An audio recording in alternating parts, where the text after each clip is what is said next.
that I'm anti-vaccine or any industry. I am neither. I am pro-safety.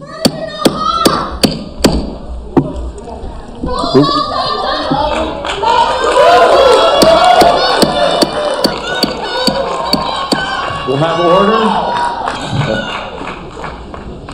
Please proceed, Mr. Kennedy. I am pro-safety. I worked for years to raise awareness about the mercury and toxic chemicals in fish, and nobody called me anti-fish. And I believe that that vaccines play a critical role in healthcare. All of my kids are vaccinated. I've written many books on vaccines. My first book in 2014, the first line of it is, I am not anti-vaccine, and the last line is, I am not anti-vaccine. Nor am I the enemy of food producers. American farms are the bedrock of our culture, of our politics, of our national security. I was a 4-H kid, and I spent my summer working on ranches. I went to work with our farmers. I want to work with our farmers and food producers to remove burdensome regulations and unleash American ingenuity. MAHA simply cannot succeed without a partnership, a full partnership of American farmers. In my advocacy, I've often disturbed the status quo by asking uncomfortable questions. Well, I'm not going to apologize for that. We have massive health problems in this country that we must face honestly. And the first thing I've done every morning for the past 20 years is to get on my knees and pray to God that He would put me in a position to end the chronic disease epidemic and to help America's children.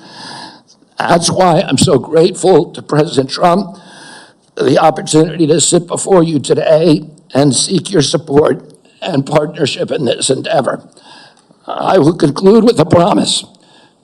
The members of this committee, to the President, and to all the tens of millions of parents across America, especially the moms, who have propelled this issue to center stage. Should I be so privileged as to be confirmed, we will make sure our tax dollars support healthy foods.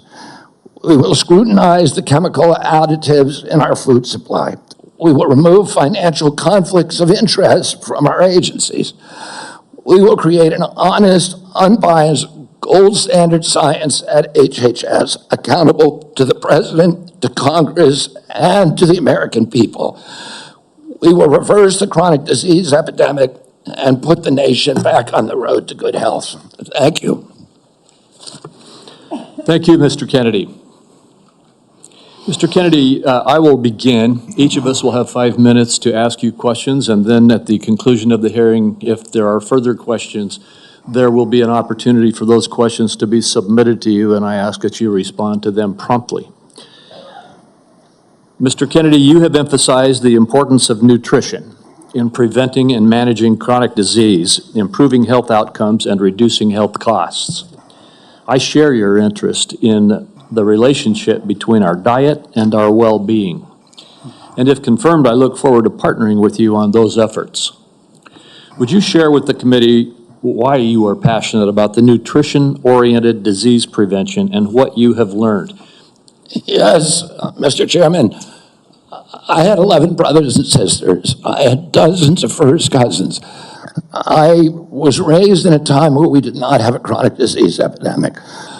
When my uncle was president, 2% of American kids had chronic disease. Today, 66% have chronic disease. We spend zero on chronic disease during the Kennedy administration. Today, we spend $4.3 trillion a year.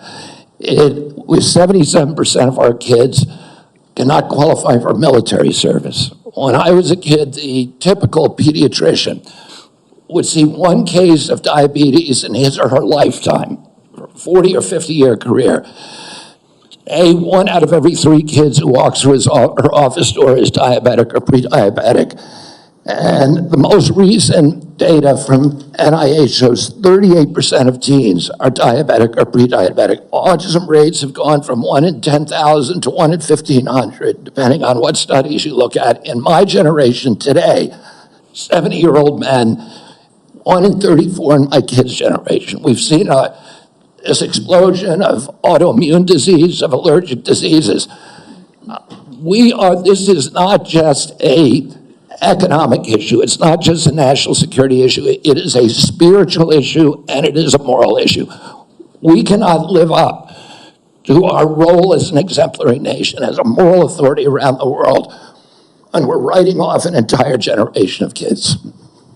Thank you very much. And if confirmed, how could we work together to integrate nutrition-based interventions into our healthcare programs like Medicaid and Medicare? Well, there are many ways that we can do that. The federal funding of the SNAP program, for example, and of school lunch programs could be a driver for helping kids. We shouldn't be giving 60% of the kids in school processed food that is making them sick. We shouldn't be spending 10% of the SNAP program on sugar drinks. So we have a direct ability to change things there. We also, in Medicaid and Medicare, we need to focus more on outcome-based medicine, on putting people in charge of their own health care, of making them accountable for their own health care so they understand the relationship between eating and getting sick. Most importantly, we need to deploy NIH and FDA to doing the research to understand the relationship between these different food additives and chronic disease so that Americans understand it and make sure that Americans are aware of it. I don't want to take food away from anybody. If you like a cheeseburger, a McDonald's cheeseburger, or a Diet Coke, which my boss loves, and you should be able to get them. If you want to eat Hostess Twinkies, you should be able to do that. But you should know what the impacts are on your family and on your health. Thank you. Senator Wyden. Thank you very much, Mr. Chairman. Before I begin my questions, I'd like to start by entering into the record a letter the committee received from Ambassador Carolyn Kennedy outlining what she believes is Mr. Kennedy's lack of personal fitness for the office. Without objection. Mr. Kennedy, you have spent years pushing conflicting stories about vaccines. You say one thing and then you say another. In your testimony today under oath, you denied that you were anti-vaccine.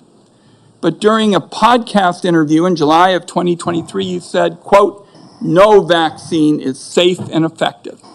In your testimony today, in order to prove you're not anti-vax, you note that all your kids are vaccinated.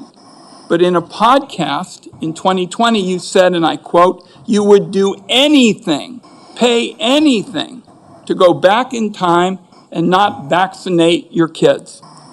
Mr. Kennedy, all of these things cannot be true. So, are you lying to Congress today when you say you are pro-vaccine? Or did you lie on all those podcasts? We have all of this on tape, by the way. Yeah, Senator, as you know, because it's been repeatedly debunked, that statement that I made on the Lex Friedman podcast was a fragment of the statement. He asked me, and anybody who actually goes and looks at that podcast and will see this. He asked me, are there vaccines that are safe and effective? And I said to him, some of the live virus vaccines are. And I said, there are no vaccines that are safe and effective, and I was going to continue for every person. Every medicine has people who are sensitive to them, including vaccines. Right, so he interrupted me at that point. I've corrected it many times, including on national TV. You know about this, Senator Wyden, so bringing this up right now is dishonest. let's be clear about what you've actually done then, since you want to deny your statements. For example, you have a history of trying to take vaccines away from people. In May of 2021, you petitioned the Food and Drug Administration to not only block Americans from having access to the COVID vaccine, but to prevent any future access to the life-saving vaccine. Are you denying that? Your name is on the petition. We brought that petition after CDC recommended the COVID vaccine without any scientific basis or 6-year-old children. Most experts agree today, even the people who did it back then, that COVID vaccines are inappropriate for 6-year-old children who basically have a zero risk from COVID. That's why I brought that lawsuit. I don't want to, I want to emphasize Mr. Kennedy, the facts, I don't, the facts.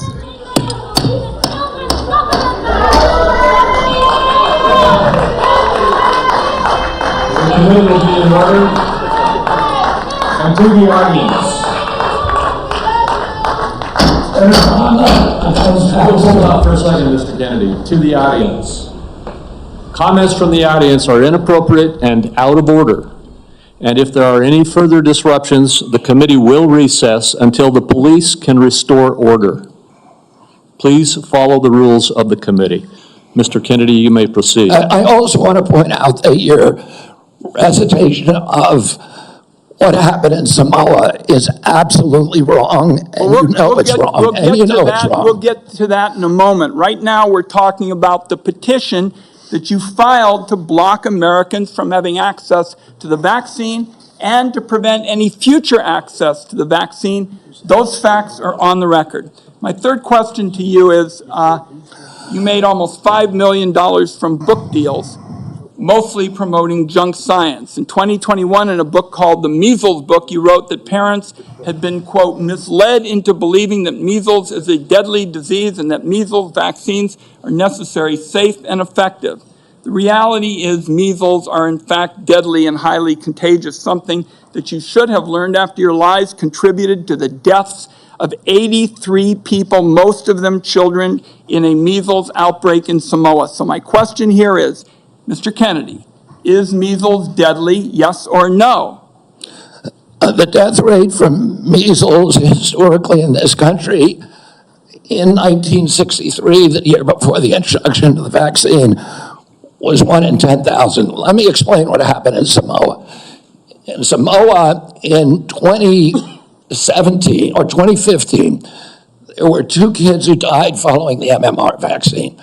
And the vaccination rates in Samoa dropped precipitously from about 63% to the mid-30s, so they've never been very high. And in 2018, 2 more kids died following the MMR vaccine, and the government of Samoa banned the MMR vaccine. I arrived a year later when vaccination rates were already below any previous level. I went there, nothing to do with vaccines. I went there to introduce a medical informatics system that would digitalize records in Samoa and make health delivery much more efficient. I never gave any public statement about vaccines. You cannot find a single Samoan who will say, I didn't get a vaccine because of Bobby Kennedy. I went in June of 2019. The measles outbreak started in August. Oh, clearly I had nothing to do with the measles. Not only that, Mr. Kennedy, Senator, not only that, if you let me finish, Senator. You have had some time. If you let me finish, Senator, if you let me finish, there are 83 people died. When the tissue samples were sent to New Zealand, most of those people did not have measles. We don't know what was killing them. The same outbreak occurred in Tonga and Fiji, and no extra people died. There were 7 measles outbreaks in the 13 years prior to my arrival. I just would like to get my time back. The nominee wrote a book saying that people had been misled into believing that measles is a deadly disease. He's trying now to play down his role in Samoa. That's not what the parents say. That's not what Governor Green says. It's time to make sure that we blow the whistle on actually what your views are. At least we're starting. We need to move Senator, on. I support the measles vaccine. I support the polio vaccine. I will do nothing as HHS secretary that makes it difficult or discourages people from taking either of those Anybody vaccines. who believes that ought to look at the measles book you wrote saying parents have been misled into believing that measles is a deadly disease. That's not true.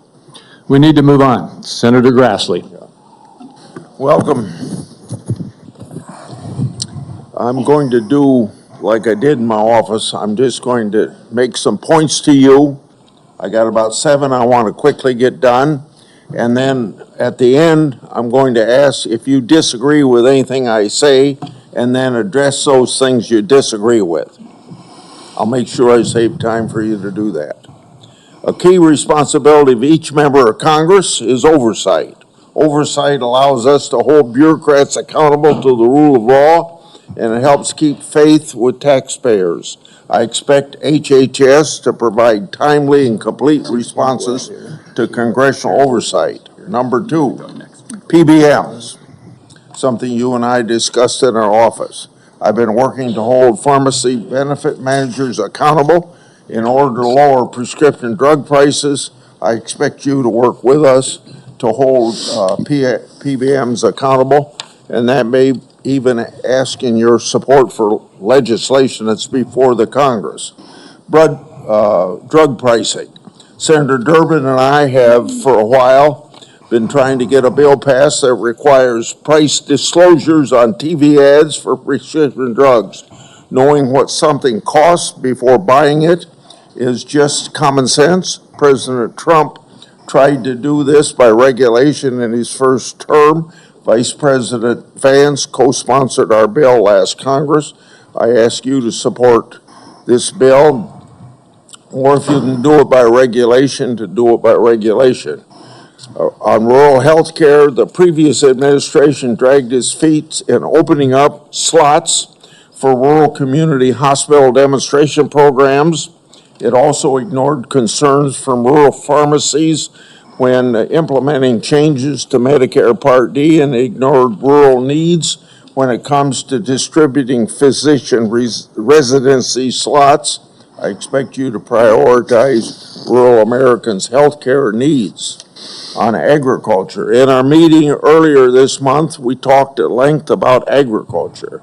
You prefaced the conversation by saying you will not have jurisdiction over these issues.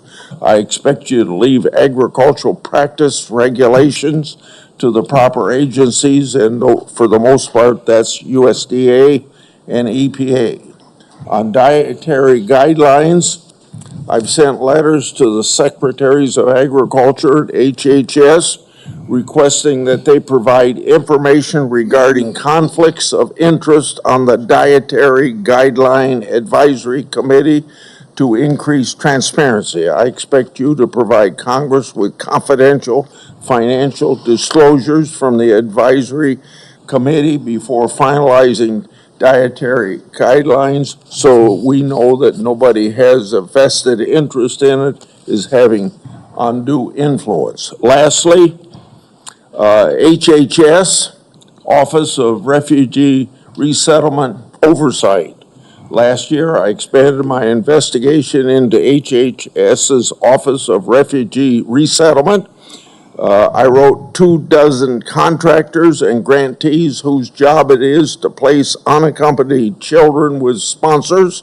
In many cases, children have been placed with improper vetted sponsors, placing them at risk of trafficking. The Biden administration's HHS directed these taxpayer-funded contractors and grantees to not respond to my inquiry. This is obstruction by the executive branch. I expect you to produce to me the records and data I've requested and instruct HHS contractors to fully cooperate with my investigation. I also expect HHS to not retaliate against any whistleblowers, including those who identify ORR's failures in vetting sponsors of unaccompanied. You got 45 seconds to respond if you want to. I agree with all of those provisions, Senator. My approach to administration HHS will be radical transparency. If members of this committee or other members of Congress want information, the doors are open. I've spent many years litigating against NIH and its sub-agencies. HHS and its sub-agencies, NIH, CDC, FDA, on FOIA issues, trying to get information that we, the taxpayers, paid for, and oftentimes getting back redacted copies after a year or 2 years of litigation. That should not be the case, and if Congress asks me for information, you will get it immediately. Thank you. Thank you. Senator Cantwell is next, but until she returns, I will move on to down the list, and that would be Senator Cornyn. Mr. Kennedy, welcome to you and your family, and congratulations. I appreciate Senator Grassley raising the issue of the Office of Refugee Resettlement within the auspices of Health and Human Services. I think this may surprise people, but that's actually the responsibility of HHS, the Office of Resettlement Relocation. Under the previous administration, as Senator Grassley alluded, there were roughly 500,000 children, unaccompanied minors, that were placed with sponsors in the interior of the United States. The previous administration took the position that it was not the federal government's responsibility once these children were placed with these sponsors. But the New York Times and a series of investigative stories pointed out that tens of thousands of these children, when they tried to follow up and find out how they were doing, whether they were going to school, whether they were being trafficked or abused, there was no answer, and they took the position it was not their responsibility. So I look forward to working with you to find those children and to make sure that they're not being abused. Millions of Americans are experiencing mild to moderate mental health and substance abuse issues, yet many struggle with timely and effective access. Primary care physicians are most likely to be seeing these individuals as opposed to a specialist, and it makes it important that these individuals, primary care physicians, be trained in patient-centered care, which would strengthen the integration of behavioral health care with primary care services. Is this something that you are concerned about, something you'd be willing to work with us on in order to implement? Yes, Senator, and let me just reassure you that President Trump has personally spoken to me about locating those 300,000 children who disappeared over the last 4 years. I don't think anybody has a fully accurate number, but it's hundreds of thousands, I agree. And many of them we know have been sex trafficked and childhood slavery, and it is a blight on America's moral authority, and we need to find those kids. In terms of addiction services and substance abuse services, this is a priority for me. It was a priority for me when I was running for president during my campaign. I was a heroin addict for 14 years. I've been 42 years in recovery. I go to 12-step meetings every day, so I hear the stories every day. And I hear the many stories about denial of, or the barriers to access to care. And we need to improve that. And to answer specifically to your question, I think we can do that through GME, which is a program that is funded by HHS, that is the largest funder for medical school students. And that's one of the things for primary care physicians should understand addiction care. Addicts almost always go through a cycle where there is a moment where they hit periodic bottoms where they're ready to go into treatment. But it's fleeting and it's momentary. And we have that opportunity to save their lives. And then if we miss that little short window, they're off to the races again. I appreciate your answer. Our time is short. Let me get to one more question that I think is very important. Under the first Trump administration, the number of people receiving HIV treatment in Africa through the President's Emergency Plan for AIDS Relief, otherwise known as PEPFAR, it increased, this is during the first Trump administration, from 13 million people to 18 million people across 50 countries, primarily in Africa. Africa has about 1.3 billion people today, or in 2021. It's projected to have 2.5 billion people by 2050, or 25% of the global population. In 2020, PEPFAR reported that 2.8 million babies were born without HIV. That was something that would not have happened but for the PEPFAR program. So it has simply been one of the most successful public health programs in the world and saved approximately 26 million lives.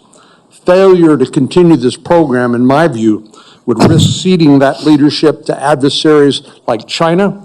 And I'd like to know whether you support the objectives and goals of PEPFAR, and would you work with me and my colleagues to make sure that this program continues to provide life-saving antiviral drugs to people who are most in need? I absolutely support PEPFAR, and I will happily work with you to strengthen the program. Thank you.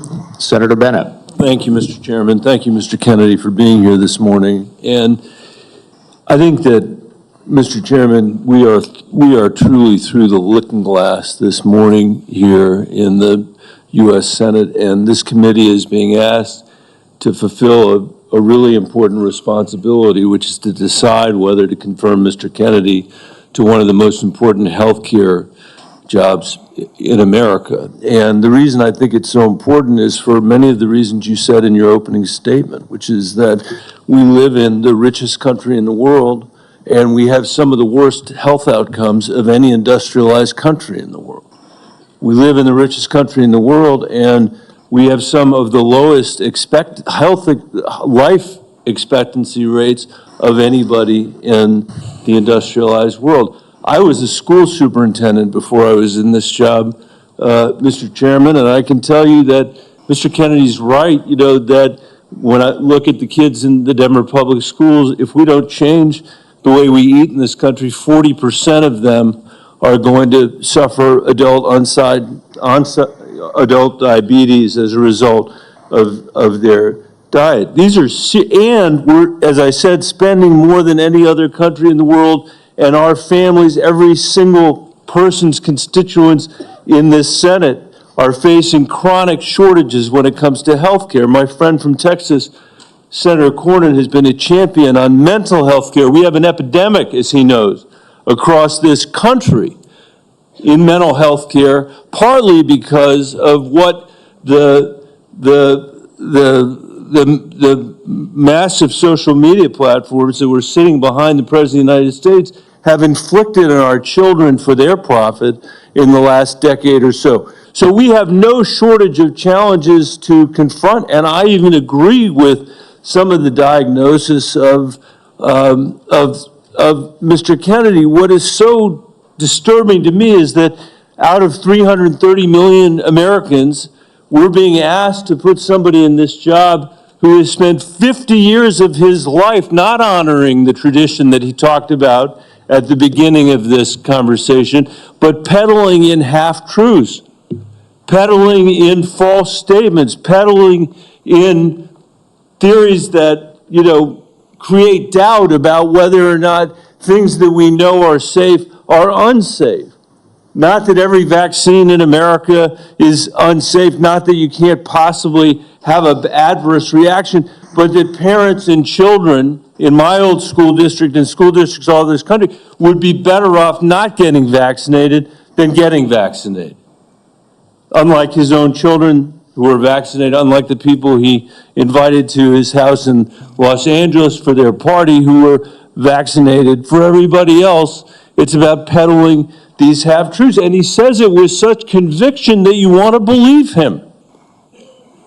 And Mr. Kennedy, I just have there are many, many things in the record, but I hope that you could answer these questions yes or no. I've tried to ask these in a manner that's faithful to what you actually said, because I didn't want to have a debate about whether you actually said them. So I'm asking you yes or no, Mr. Kennedy. Did you say that COVID-19 was a genetically engineered bioweapon that targets black and white people, but spared Ashkenazi Jews and Chinese people? I didn't say it was deliberately targeted. I just quoted an NIH-funded and NIH published study. Did you say that it targets black and white people but spared Ashkenazi Jews? I quoted a study, Your Honor. I quoted an NIH study that showed that I'll take that as a yes. I have to move on, I have to move on. Did you say that Lyme disease is highly likely a materially engineered bioweapon? I made sure I put in the highly likely.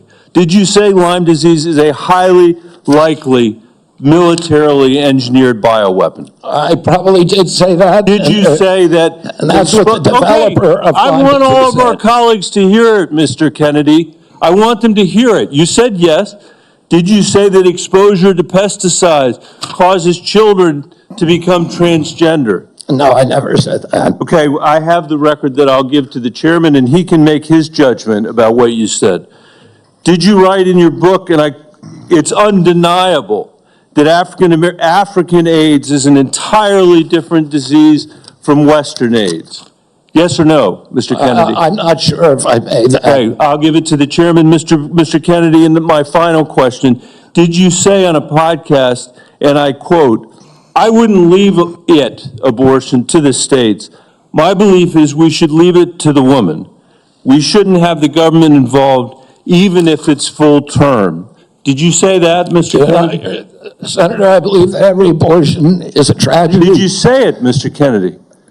This believe- matters. It doesn't matter what you come here and say that isn't true, that's not reflective of what you really believe, that you haven't said over decade after decade after decade, because unlike other jobs we're confirming around this place, this is a job where it is life and death for the kids that I used to work for in the Denver public schools, and for families all over this country that are suffering from living in the richest country of the world that can't deliver basic health care and basic mental health care to them. It's too important for the games that you're playing, Mr. Kennedy. And I hope my colleagues will say to the president, I have no influence over him. I hope my colleagues will say to the president, out of 330 million Americans, we can do better than this. Thank you. We need to move on. Senator Cassidy. Mr. Kennedy, President Trump has sworn to protect Medicare. Republicans are exploring reforms to Medicaid that could help pay for Trump administration priorities. With this context, what will you do about dual eligibles? About, Dual eligibles. well, dual eligibles are not right now served very well into the system. Those are people who are eligible for both Medicaid and Medicare. I suppose my answer to that is to make sure that the programs are consolidated, that they're integrated, and the care is integrated. I look forward to working with you, Dr. Cassidy, on making sure that we take good care of people who are Thank you. dual eligible. And how do you propose that we integrate those programs? Does Medicare pay more, Medicare pay less, Medicaid pay more, Medicaid pay less? How do we do that? Well, I'm not exactly sure because I'm not in there. I mean, it is difficult to integrate them because Medicare is under fee-for-service. It's paid for by employer taxes. Medicaid is fully paid for by the federal government, and it's not fee-for-service. So I do not know the answer to that. I look forward to exploring options with you. Republicans, again, are looking at ways to potentially reform Medicaid to help, pay for President Trump's priorities, but to improve outcomes. What thoughts do you have regarding Medicaid reform? Well, Medicaid is not working for Americans, and it's specifically not working with the target population. Most Americans, like myself, I'm on Medicare Advantage, and I'm very happy with it. Most people who are on Medicaid are not happy. The premiums are too high. The deductibles are too high. The networks are narrow. The best doctors will not accept it. The best hospitals. And particularly, Medicaid was originally designed for a target population of the poorest Americans. It's now been dramatically expanded, and the irony of the expansion is that the poorest Americans are now being robbed. Their services have dramatically decreased, even though we've increased the price of Medicare by 60% over the last 4 years. The target population is being robbed. With that We need to figure said, out other options. Obviously, you've thought about that. and I appreciate that. What reforms do you recommend, again, that would improve services, I suppose, but also make it more cost efficient? Well, President Trump has given me the charge of improving quality of care and lowering the price of care for all Americans. There are many things that we can do. I mean, what we want to, the ultimate outcome, I think, is to increase transparency, to increase accountability, and to transition to a value-based system rather than a fee-based system, So rather than a service-based on system. Medicaid in particular, can you just kind of take those kind of general principles and apply it to the Medicaid program? You know, listen, I think that there are many options with telemedicine, with AI right now. And, you know, there's including direct primary care systems. We're seeing that movement grow across the country. There's one of the largest providers. So going back to Medicaid though, and speaking of these specific advances, what reforms are you proposing with these ideas vis-a-vis Medicaid? Well, I don't have a broad proposal for dismantling the program. Of course not saying that. I think what we need to do is we need to experiment with pilot programs in each state. We need to keep our eye on the ultimate goal, which is value-based care, which is transparency, accountability, access. And one more thing, going back to Medicare, you mentioned you're an MA. You mentioned earlier the Medicare fee-for-service. Do you have any kind of thoughts as to whether or not patients on fee-for-service should move into MA, or how should we handle that? Whether patients who are on Medicare and fee-for-service. traditional Medicare, Yes. that's their choice right now. I mean, we have, I think, 32 million Americans, or 30 million Americans on Medicare, on traditional Medicare, and then another 34 on Medicare Advantage, roughly half and half. And I think more people would rather be on Medicare Advantage because it offers very good services. But people can't afford it. It's much more expensive. Oh, in answer to your first question, there are all kinds of exciting things that we can be doing, including cooperatives, which President Trump has supported, including health savings accounts, which President Trump has supported. All of these things to make people more accountable for their own health. And so we'd bring the cooperatives and the health savings accounts into Medicare and Medicaid? Exactly. We try to increase those, the use of those, and to direct primary care, to continue to transition into a value-based program that is private. Americans don't, by and large, do not like the Affordable Care Act. People are on it. They don't like Medicaid. They like Medicare. And they like private insurance. We need to listen to what they would prefer to be on private insurance. Most Americans, if they can afford to be, will be on private insurance. We need to figure out ways to improve care, particularly for elderly, for veterans, for the poor in this country. And Medicaid, the current model is not doing it. I would ask, any of the Democrats who are chuckling just now, do you think all that money, the $900 billion that we're sending to Medicaid every year, has made Americans healthy? Do we think it's working for anybody? Are the premiums low enough? We do need to move on. Senator Warner. Well, I got to tell you, for literally hundreds of thousands of Virginians, Medicaid is what prevents them from health crises on a daily and weekly basis.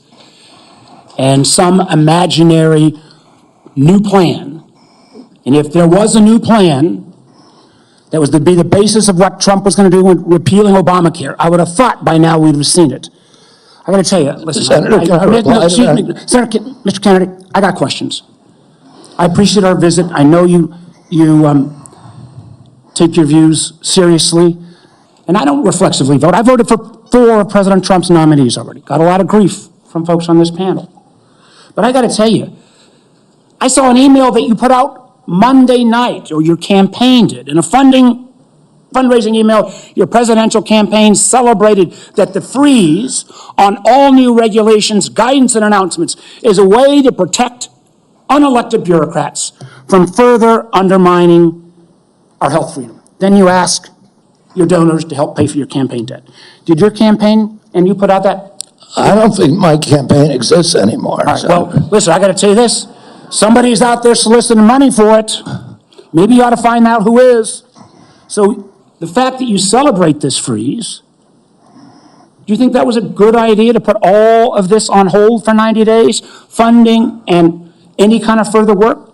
NIH research? As Chairman Crapo pointed out. I'm not asking for, I love Mike Crapo. I'm asking you. You're up for a very important position. As he pointed out, Senator, right, the let me portals just- that were closed were not closed as a result of the Trump Let me just tell you, administration's I'd like you to purposeful explain, excuse me, policy. sir, I'd like you to explain to a domestic violence center in Richmond that's saying because this freeze, they may have to close down, where those battered women to go. Or a rural nonprofit I've got in the Shenandoah Valley who's saying that freeze is going to potentially shut down their ability to operate. So I guess if you deny or don't know what your campaign's sending out, you don't know if you raised a lot of money Monday night with an email. I'm saying that the Trump You don't know if has, you raised a lot of money. the Trump administration has made clear that it does not want to freeze benefits All right, for excuse me. any Americans under Medicaid or Medicare, and I do not want to dismantle The Medicaid. freeze is affecting beyond Medicare and Social Security. I would hope you would have known that to be able to answer some of this. Now, you've said publicly, you want to immediately get rid of 600 NIH workers on job one, on day one. When we had our meeting, you said you'd actually like to get rid of 2,200 people from HHS. Which offices are you going to start cutting and riffing these 2,200 workers from? Senator, there's 200 political appointees that are changed during every So administration. if you got rid of those 200 political appointees, you're not going to replace them with your political appointees. Well, President Biden this year changed 3,000 employees at HHS, 3,750 So at NIH. your 2,200, what departments are you going to pick them from? Well, the same as President Biden did when he changed 3,000 out. Let me just, I'm down to a minute 30. The chairman's been generous with colleagues on both sides. I may have to go a couple minutes over, but let me just say, so let's just answer, this would be, I hope, since you're asking to become the top healthcare official in the United States in terms of HHS, huge ramifications, and part of this job is to be the senior advisor to the president on health issues. So when we're looking at this purge and we're looking at laying off workers, when we're looking at potentially the president's illegal offer to try to buy out federal employees, which I would say to any federal employees, think twice. Has this individual in his business world ever fulfilled his contracts or obligations to any workers in the past? But if you are in this position, will you pledge that you will not fire federal employees who work on food safety, work on trying to prevent things like salmonella? Senator, there's 91,000 employees. So that, I take that as, that's a simple yes, and I'm going to take that as a no. Run that I take that as a no. Will you, actually, we talked about protecting Americans from cyber criminals, something we need to do a lot more on. Will you commit not to fire anyone in the health arena who currently works on protecting Americans from cyber attacks in their healthcare files? I will commit to not firing anybody who's doing their job. Based on your opinion, based upon your opinion, or your political agenda, or Mr. Trump's political agenda? Based upon my opinion. So I guess that means a lot of the folks who've had any type of views on vaccines will be out of work. Will you freeze grant funding for community health centers? Will you freeze federal funds for community health centers, the way the current administration has done? The White House has made clear, And no funds are going to be denied to any American for benefits in any program. Do you know what happens at community health centers? Those are direct. Are you talking about the Indian health centers? No, I'm talking about community health centers across the country. I understand that. I mean, I strongly So you're going to support- excuse Indian health centers, which is good, but others are not. They're going to get their funds frozen. I strongly support community health centers, as does the president. He So does that not mean want- you're not going to freeze the funding that is currently frozen? The White You'll House has unfreeze made it? clear that none of that funding is supposed to be frozen. Sir, the direct payments are different than how the government operates. We fund the federal government down to community health centers. As a former governor, there's lots and lots of state programs that are related to health care that come from the federal government, they come down to the state, then it goes to local programs. All of those don't directly pay out $1 at a time, but they come from federal funding. They are all, even though they keep changing the guidance on a minute-by-minute basis, based upon 9:45 or 10:30 or 10:45, whatever time it is today, those funds are still frozen.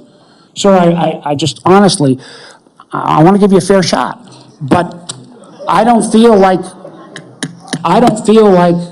you approach this job with the knowledge and candidly your willingness not to commit, try to recommend to the president to make sure these funds are unfrozen and that people's lives are at stake is a very disappointing answer. Thank you, Mr. Chairman.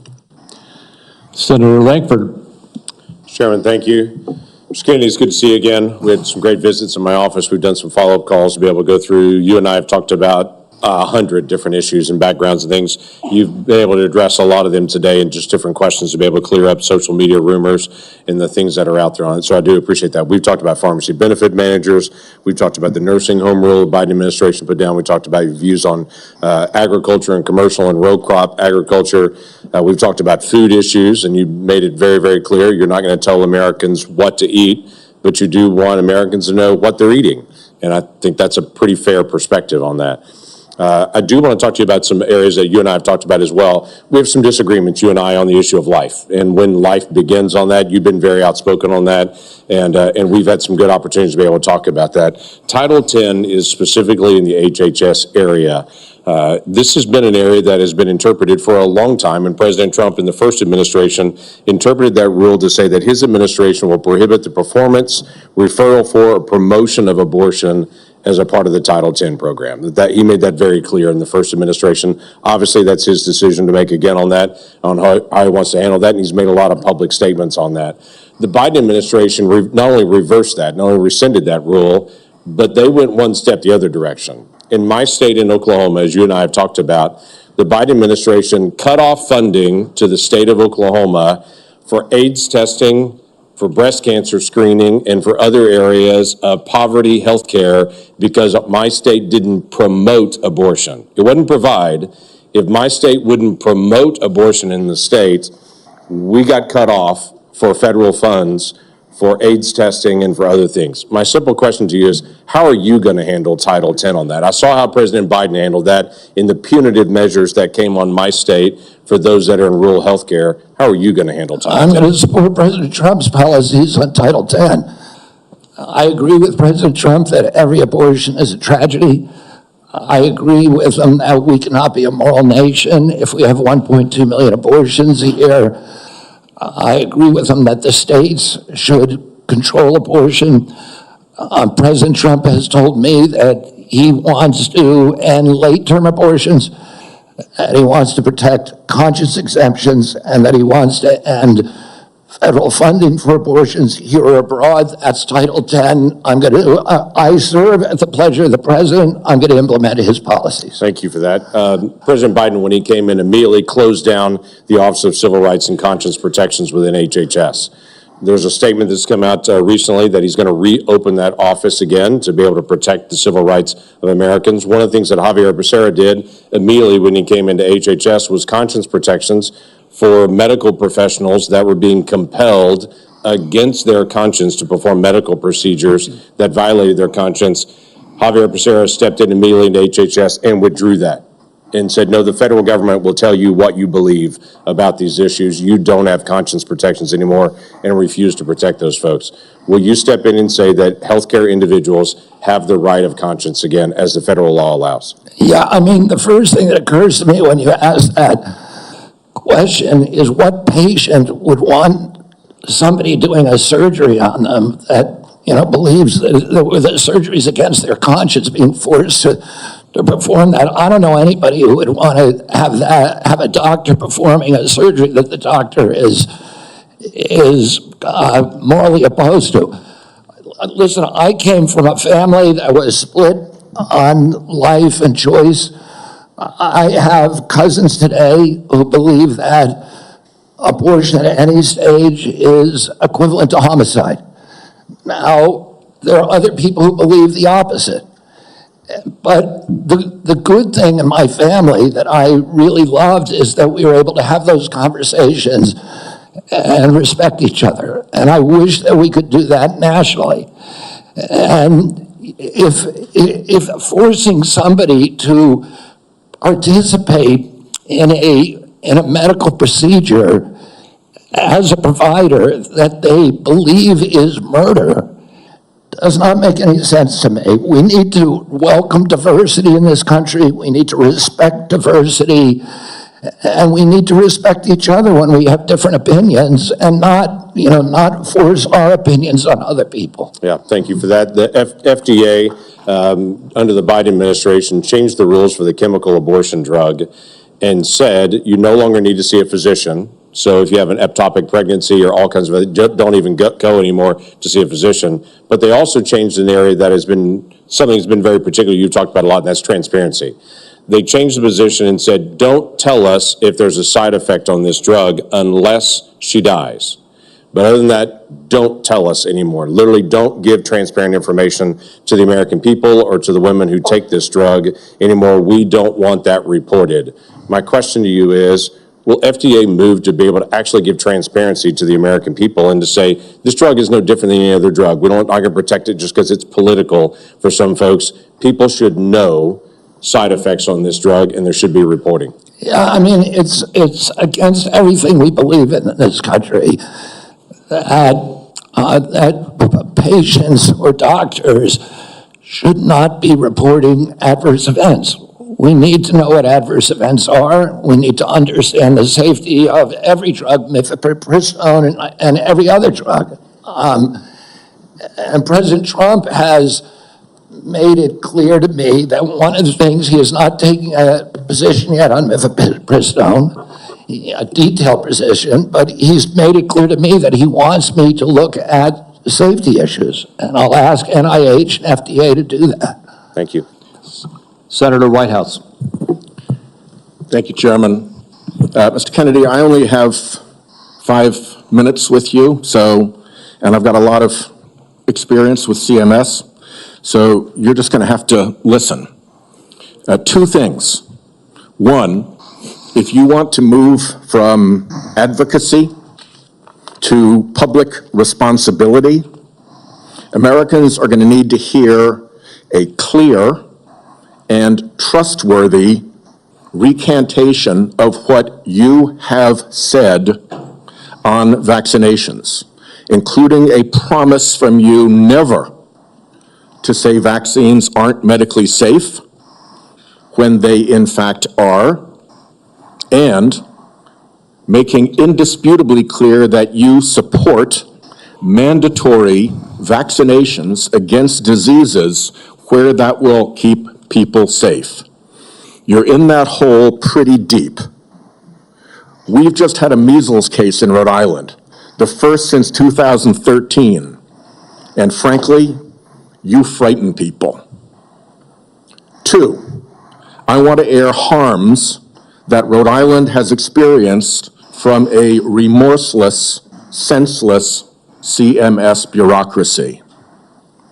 CMS has for years maintained a reimbursement system that the bureaucracy could never explain, never justify, that persistently pays Rhode Island providers less than neighboring Massachusetts and Connecticut providers. a differential of 23 and 26% in our regional healthcare market. The Pending Ahead program can begin to remedy this, at least for value-based care, and it must. There has to be payment parity in the region. Rhode Island's healthcare system is bleeding out because we aren't paid what neighboring hospitals and doctors are paid. And the one act CMS took on this years ago was to make it worse. The CMS bureaucracy has also attacked one of the best accountable care organizations in the country, Rhode Island's Integra Family Doctors.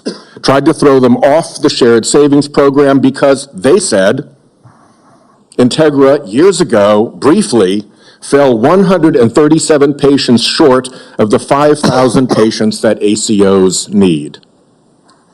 CMS wouldn't listen until a court found that to be unjustified, likely illegal, irreparable harm to this high-performing ACO and its patients, and contrary to the public interest. That must stop. Last, CMS has refused to approve waivers granted elsewhere for Rhode Island from rules that are stupid for Medicare patients who are nearing the end of their days. Here's what families see. Granny is home dying. She needs to transfer to a nursing home, and Medicare insists on putting her 3 days and 2 nights in a hospital. Expensive, frightening to Granny and the family, and stupid. Granny's home dying and can't get palliative and curative care together. Inhumane and stupid. Granny's home dying and can't get home care if she can still get out into the yard or be driven to see the shore, to see Narragansett Beach, say, one more time, to recall childhood memories before she dies. Inhumane and stupid. Granny's home dying and the family's exhausted. And the respite care benefit is not to send a nurse or a caregiver, but to stuff Granny in an ambulance and haul her off to a hospital. Some respite. It's all expensive, frightening, inhumane, and stupid. But the insensate CMS bureaucracy takes a court order to be awakened to the harm they cause. I have had enough. CMS should let Rhode Island try humane end-of-life care through CMMI. Let's see if it works at a state. I bet it will save money, serve families better at a very, very delicate time, and perhaps even make a model for better health care everywhere.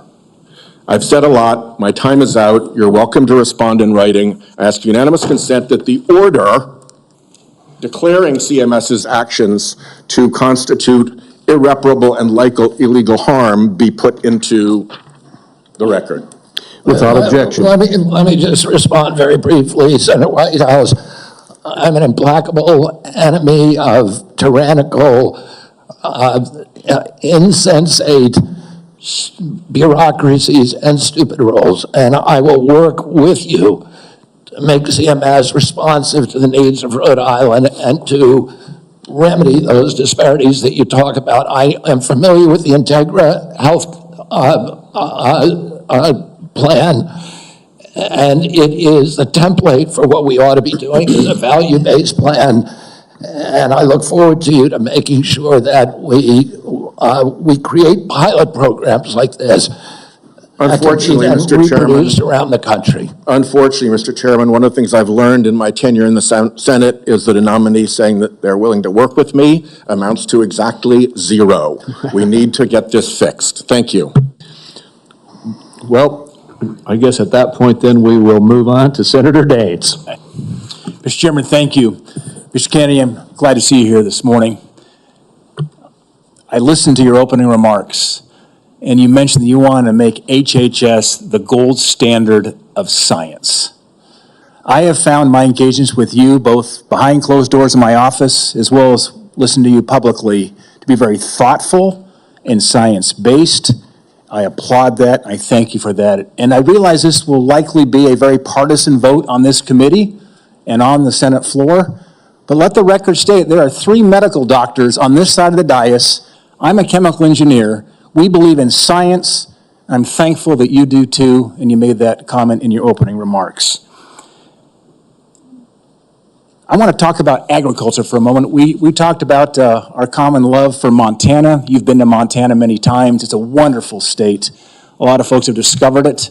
They watch the show Yellowstone, and people are coming and moving into our state, but it's an amazing place. But as you know, agriculture is our top economic driver in Montana. We produce some of the highest quality crops, the best livestock in the country and the world. Our farmers and our ranchers are truly some of the most effective environmental stewards in ensuring we have a safe food supply chain in the world. I share your view that protecting the integrity and safety of our food supply is of utmost importance. I appreciate the research happening in places like Thank everybody for being here. Bobby, I see your family behind you, and I like your family except for the nephew who's a Florida Gator. We'll let that go. The Senate Committee on Health, Education, Labor, and Pensions will please come to order. Again, Senator Kennedy, Bobby Kennedy, thank you for appearing before the committee and for your willingness to serve our country as your family has served our country. You and I have talked at length about a variety of issues impacting Americans' health. These have been candid conversations, and I very much appreciate your willingness to engage. And there are many things you and I agree on. We're in total agreement on the need to address ultra-processed food, to reduce obesity. And obesity, of course, the leading cause of chronic disease and therefore of shorter lifespans. And this will be a priority in this committee, and I look forward to collaborating with you if you are confirmed. But it's no secret, I have some reservations about your past positions on vaccines and a couple other issues. And so we know a lot about you. I'll tell you a little bit about myself. Before I entered politics or even thought about running for office, I practiced medicine for 30 years, working in public hospitals in California and Louisiana, specializing in liver disease, caring for those who otherwise would not have had a specialist. If you will, dedicating my life to saving lives, that is, being a doctor. Now, there is a moment in my career that really informs me now. In the early 2000s, I was loading a patient onto an air ambulance, an 18-year-old young woman, to go to get a liver transplant from acute liver failure due to hepatitis B. Barely an adult, her entire life ahead of her, all the hopes and dreams she might want, the children, the grandchildren, the future generations, wiped away if she did not get to the LSU hospital in Shreveport for an emergency transplant. Now, the transplant, an invasive, in 2000, $250,000 surgery that had a 5 to 10% mortality rate, but even if she survived, would leave her with a liver transplant and hospital bills every year of $50,000. And as she took off, it was the worst day of my medical career, because I thought $50 of vaccines could have prevented this all. And that was an inflection point in my career. And since then, I've tried to do everything I can to make sure I never have to speak to another parent about their child dying due to a vaccine-preventable disease. So I worked with community and business leaders to form a public-private partnership in the capital region of Louisiana. We vaccinated 36,000 children for hepatitis B, and since the CDC and the ACIP have recommended universal vaccination for children, the number of acute hepatitis B cases in our country has declined by almost 90%. So as a physician who's been involved in immunization programs, I've seen the benefits of vaccinations. I know they save lives. I know they're a crucial part of keeping our nation healthy. Now, Bobby, I've learned you got a tremendous following. My phone blows up with people who really follow you. And there are many who trust you more than they trust their own physician. And so the question I need to have answered is, what will you do with that trust? Whether it's justified or not, and you may not want this to be the case, but I have constituents who partly credit you for their decision to not vaccinate their child. Now, that's a real conversation.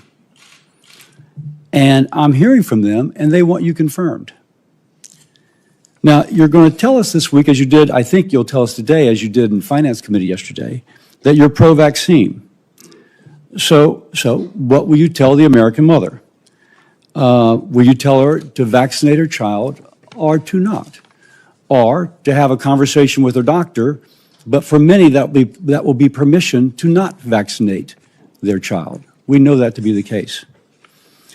So your past of undermining confidence in vaccines with unfounded or misleading arguments concerns me. Can I trust that that is now in the past? Can data and information change your opinion, or will you only look for data supporting a predetermined conclusion? This is imperative. You will have the responsibility to restore trust in our public health institutions in this position you have.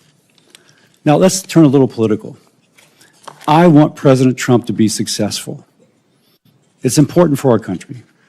Any action you take as HHS Secretary will shape his legacy, and we both want that legacy to be positive. So, thank you for coming before the committee, for being willing to serve, and I look forward to today's conversation. And with that, I yield to my ranking member, Senator Sanders. Thank you, Senator Cassidy, Chairman. And Mr. Kennedy, thanks for being with us. I'm going to discuss later the issue of vaccines, which Senator Cassidy raised, and it's of concern, I think, to all of us.